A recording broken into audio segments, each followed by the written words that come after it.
আইজনী অ' তোমাৰ মোবাইল চোৱা টকন কিন্তু বেছি হৈছে দেই আগতকৈ হা অনবৰত মোবাইলটোৱে ক'তনো বাৰু মা মই এতিয়াহে অকণ মোবাইলটো চাইছোঁ অনবৰতচোন তোৰ কামকে কৰি আছোঁ ইউটিউব চোন সিটোচোন কাম দিহায়ে আছ মোবাইল চাবলৈ সময় পাইছোঁ ক'ত বাৰু এতিয়া এনেই অকণমান চাইছোঁ তাকো দেখিব নোৱাৰোঁ উফ কি যে হ'ব নেচাওঁ বুলি ক'লে হ'ব হা কালি ৰাতি সি 12টামান বজালৈকে কাৰ লগত ভুনভুনাই আছিলি মই চব শুনি আছোঁ নহয় চব শুনি আছোঁ কলেজ শেষ হ'ল এতিয়া সেইবোৰকে কৰি আছ লোকৰ ল'ৰা ছোৱালীকেইটা চিন্তাত ঠাহনি নাই ৰাতি টোপনি নাই কি কৰিম এতিয়া কি কৰিম ভৱিষ্যতটো কি হ'ব আমাৰ এওঁ বিন্দাছ ফুচি ফুচি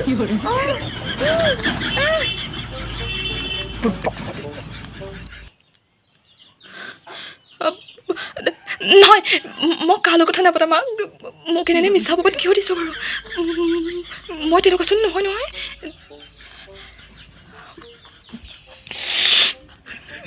ক'লে মানে মই একো নাজানো আৰু মেছেজ নে কি সেইবোৰ দিয়াও জানো মই শুই থাকিলি কালি ভিডিঅ' কল হৈ আছিলে ক'তনো মই গানে লগাই থওঁ কিবা আৰু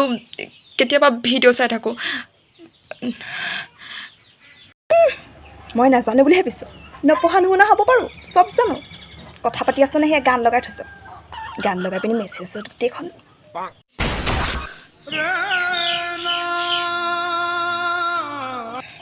মোবাইল থ